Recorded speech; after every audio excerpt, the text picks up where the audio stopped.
Hi everyone, it's Neve here and welcome to my art journaling channel. Today we're going to be playing in my Use It Up journal and using some new funky people from the Scrap FX range. So my Use It Up journal I've used a lot on this channel, and it's just a place where I put all my leftover paint and anything that's sort of been scratchy and playing around with in my journal. I hate wasting paint, so it tends to end up in my journal somewhere, so I've got sort of like an instant background.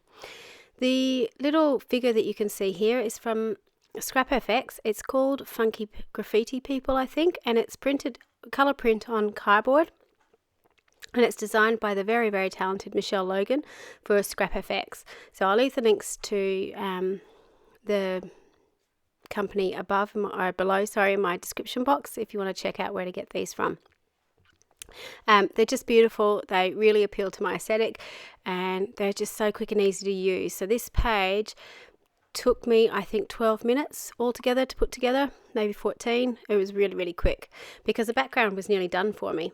So all I'm going in now is with some foam stamps. Again, these are from Scrap FX, and just sort of being really random with them, using colors in the background that are similar to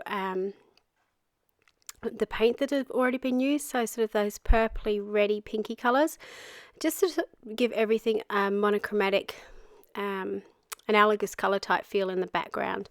So the foam stamps are really great because they hold a lot of ink. They're quite small and quite flexible, and you honestly, when you get them, think, oh, is that really going to stamp? But you'd get these beautiful, really clear impressions, and it retains so much ink you can get quite a number of impressions from them. So they're quite devious little stamps to use. So I'm just sticking this figure down on my page, trimming off the excess. Now, one of the things I love about it is not only has it got Michelle's beautiful drawing style all over it, but it's got one of her funky collages in the background, and she loves using bright colors just like me, so I really love that.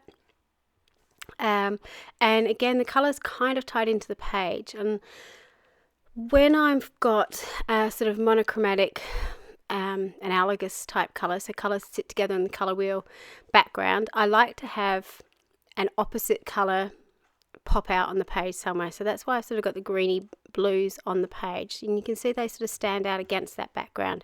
It's a great way to sort of get everything balanced on your page. Now, there's a number of different ways that you can color a chipboard. I'm doing the cheats way.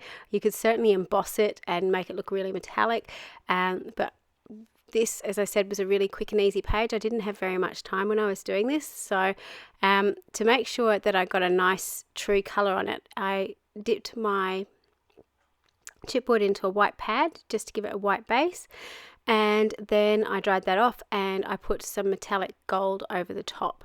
So just a really quick and easy way to just add a little bit of sparkle onto your page. Then I'm just gluing it down onto the image as well. So once I finished, I decided I want to sort of tie the image into the page a little bit more. Now, on the page, Michelle's got these beautiful little dots of pink throughout her piece, and I wanted to sort of flow that into the background. So I'm just using my paint pen in neon pink and just sort of sprinkling or scattering these little dots of pink across the background. I'm also going to do the same with a finer white pen, so you've got a difference in size, and again I'm going straight over the top of the image. And just doing something as simple as that is a really great way to tie your piece all together. It's really, really random. It's just making dots, but it's just a really simple way to sort of make the focal image sort of belong in the whole piece together. So once I've finished that, I go in, and like I do with a lot of my lettering, I'm just going in and highlighting the letters with the white paint pen. And on the figure itself, it's got independent thinker. So I really liked sort of how powerful their stance was, and it's got independent thinker on it.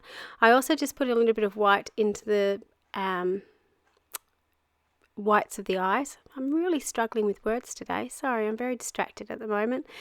And I do that so your eyes when there's a face on a page, your eyes automatically go and search it out. So by putting the whites of the eyes in, it gives your eyes something to focus on the page, because as humans, we automatically, that's what we look for in a face, we look for the eyes. So it's just a really interesting little quirk that humans have. I don't know, I presume animals do exactly the same, we just can't ask them.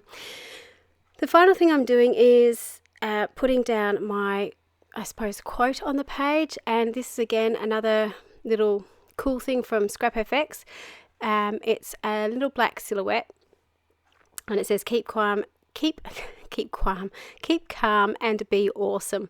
So I love sort of all the keep calm posters that you have. It's very appropriate at the moment in today's climate, and I like having things in my journal just to remind me to, yeah, it's all good, just keep breathing. So I really love this quote. Again, I'm going in with my paint pen and highlighting the edges. This got a little bit tricky, just in the fact that the letters are so fine, and I'm not great with the straight line, so just trying to keep it on the edge of the page, they got a little bit wonky.